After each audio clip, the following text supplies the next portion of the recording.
నమస్తే welcome to our channel. Telangana ముఖ్యమంత్రి రేవంత్ రెడ్డి అల్లు అర్జున్ పై అయితే కీలక వ్యాఖ్యలు చేశారు. అల్లు అర్జున్ కి ఏమైనా కాలు విరిగిందా, చెయ్యి విరిగిందా అంటూ ఘాటు వ్యాఖ్యలు చేశారు. అసలు ఈ వ్యాఖ్యలు చేయాల్సిన అవసరం ఏమొచ్చింది? దీనిపై పూర్తిగా విశ్లేషించడానికి ప్రముఖ రాజకీయ విశ్లేషకులు అలాగే చిత్ర నిర్మాత అయిన అంకం రామ్ గారు ఉన్నారు. వారిని అడిగి పూర్తి వివరాలు తెలుసుకుందాం. సార్ నమస్తే.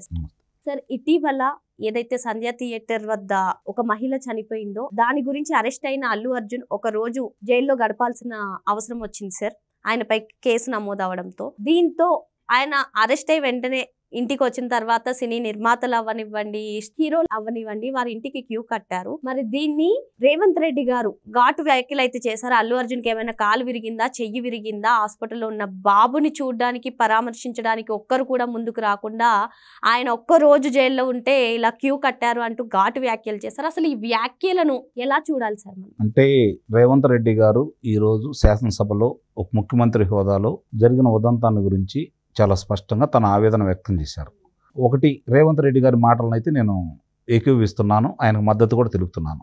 కారణం ఏంటంటే, ఓ చిత్ర నిర్మాతగా చిత్రంలో సాధక బాధలు నాకు చాలా రోజుల నుంచి అనుభవం ఉంది. చిత్ర నిర్మాణం ప్రారంభం నుంచి చిత్రం విడుదలయ్యేంత వరకు ఎన్ని జరగాలో అన్ని చేసుకొని కార్యక్రమాలను ముగించుకొని ప్రచారంలో భాగంగా ముందుగా ప్రచార చిత్రాలను విడుదల చేస్తూ ఈరోజు చాలా వ్యయ ప్రచారం వచ్చి చిత్రాలు నిర్మించడం కూడా జరుగుతూ ఉంటుంది. ఇందుట్లో చాలా చిత్రాలు ఎప్పుడు వస్తాయో ఎప్పుడు వెళ్ళిపోతాయో తెలియని పరిస్థితి. సంవత్సరానికి ఒక 150 చిత్రాలు విడుదలవుతూ ఉంటే అందుట్లో ఒక 10 చిత్రాలు మాత్రం విజయవంతం అవుతున్నాయి. ఒక 5-6 చిత్రాలు పర్వాలేదు అనిపించుకుంటా ఉన్నాయి. మిగిలినవన్నీ కూడా పరాజయం పాలవుతున్నాయి. దాన్ని విశ్లేషించుకోవాల్సిన బాధ్యత నిర్మాతలదే, ఇంకెవరికి సంబంధం కూడా లేదు. నేను ఇంక వివరం కూడా తప్పుపట్టలేదు. మరి ఈ సందర్భంగా ఆయన ఈరోజు రేవంత్ రెడ్డి గారు అల్లు అర్జున్కు సంబంధించిన ఆ మహిళ చనిపోయి ముందు ఆ ఉదంతంగా తీసుకుంటా ఉంటే ఆ రేవత్ అనే మహిళ చాలా బాధాకరమైన విషయం. అలాగే కుమారుడు పరిస్థితి కూడా విషమంగా ఉంది, పరిస్థితి చేదాడిపోయిందనే వార్తలు కూడా వినిపిస్తూ ఉన్నాయి. మరి మనం మాట్లాడుకునే టయానికి ఆ పిల్లాడికి ఎలా ఉంటుందో కూడా అర్థం కాని పరిస్థితి. ఇక్కడ గమనించుకోవాల్సిన అంశం ఏంటంటే, చనిపోయేటప్పుడు కూడా ఆ పిల్లాడి చేయబట్టుకొని ఆమె చనిపోయిందని చెప్పని మనకి వార్తలు అంతా ఉన్నాయి. అంటే పిల్లల మీద తల్లికున్నటువంటి ప్రేమ. మరి వాళ్ళు అన్ని డబ్బులు పెట్టి తల్లి తండ్రి 2 పిల్లలు వచ్చి చిత్రం చూడటానికి అభిమాన కథానాయకుని చూడటానికి వచ్చారు. అక్కడ సంధ్యా థియేటర్లో వచ్చేపోయే దారి ఒకటే ఉంటుంది కాబట్టి ఇబ్బంది, కాబట్టి మీరు రావద్దు అని చెప్పి ముందుగానే కథానాయకుడికి సందేశం ఇచ్చారని చెప్పి కూడా మనకి సమాచారం అంతా ఉంది.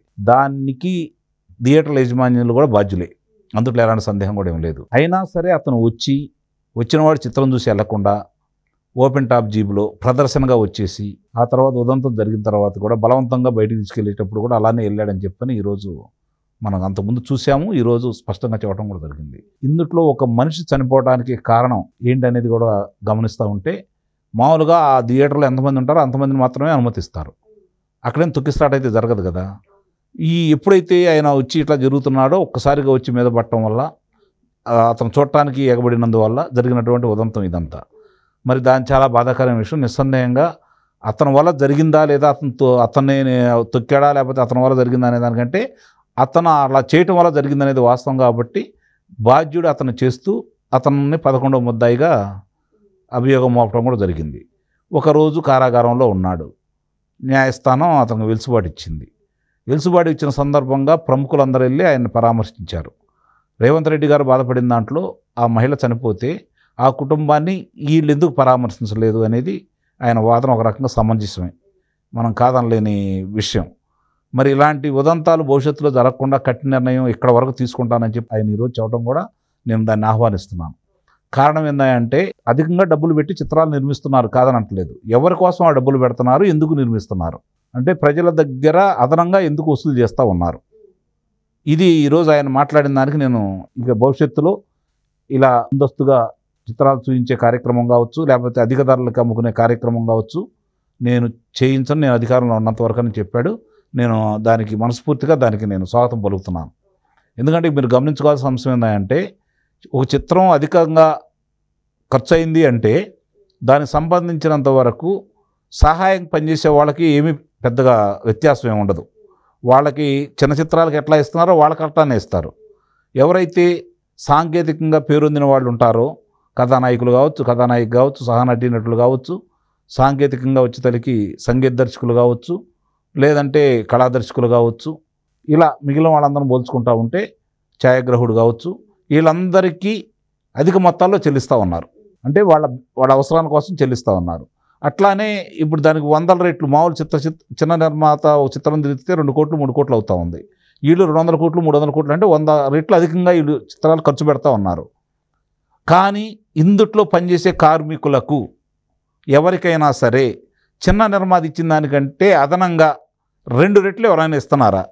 ఇవ్వట్లేదు కదా. మరి ఎందుకు అవుతుంది ఈ ఖర్చు? మీరు పెంచుకుంటూ వెళ్తున్నారు.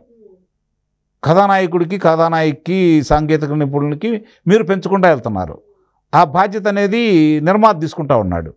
మీరు మీ ఇష్ట ప్రకారం పెంచుకుంటా వెళ్ళి ప్రజల మీద ఆ భారం చేస్తూ ఉంటే దాన్ని ఎంతవరకు సమంజసం? దాన్ని ప్రభుత్వాలు అంగీకరించడం కూడా తప్పే. ఇప్పటికైనా సరే రేవంత్ రెడ్డి గారు ఒక నిర్ణయం తీసుకున్నాడు కాబట్టి ఇది ఉభయ రాష్ట్రాలే కాకుండా దేశవ్యాప్తంగా కూడా దీన్ని చర్చకు రావాల్సిన అంశం కూడా ముడిపడి ఉంది.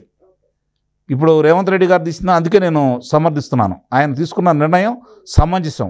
ఆయన మాటల్లో ఆవేదన అనేది కూడా చాలా స్పష్టంగా నాకైతే అర్థమైంది. దాన్ని కూడా నేను ఏకీభవిస్తున్నాను.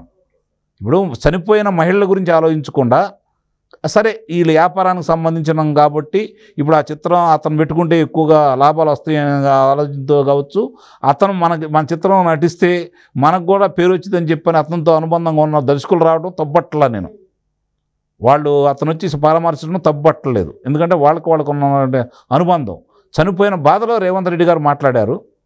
కానీ ఇక్కడ ఇలాంటి చిత్రాలకి సంబంధించి అధిక రేట్లకి అమ్ముకోమని కానీ అధిక ధరలు చెల్లించి ప్రజలను చూడమని కానీ ఇలాంటి జీవోలు ఇవ్వకుండా ప్రభుత్వాలు మాత్రం నిస్సందేహంగా అలాంటి అవకాశాలు కలగజేయకుండా వాళ్ళకి ఇప్పుడు ఎట్లయితే ఉండయో ఇప్పుడు మామూలుగానే ధరలు కొంచెం అధికంగా ఉన్నాయి, ఆ ధరలతోటే కొనసాగించాలని అలాంటి అనుమతులు ఇవ్వకుండా ఉంటే చిత్ర పరిశ్రమ కూడా బాగుపడిద్దని అయితే నేను భావిస్తున్నాను.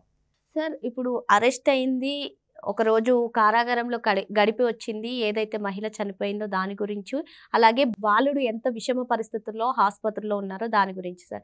మరి ఆ బాలుడిని చూడడానికి అల్లు అర్జున్ హాస్పిటల్కి వెళ్ళాడా? అంటే ఇక్కడ మనం గమనించుకోవాల్సింది ఏంటంటే అతను చెప్పాడు ఏదో నేను కోర్టు నాకు వెలుసుబాటు ఇచ్చింది, నాకు మా న్యాయవాదులు కొన్ని మాటలు చెప్పారు, అందుకని నేను వెళ్ళలేదని చెప్పి వాళ్ళ తండ్రి గారు వెళ్ళారు. అల్లు అరవింద్ ఇప్పుడు అది రేవంత్ రెడ్డి గారు చెప్పారు, మామూలు వాళ్ళు కూడా మాట్లాడుతున్నారు. ఇప్పుడు ప్రామాణికం ఎలా ఉంటుందంటే ప్రజాదరణ కలిగిన వాళ్ళకే ఉంటుంది. వాళ్ళ గురించి ఎక్కువ మంది పడుచుకుంటూ ఉంటారు.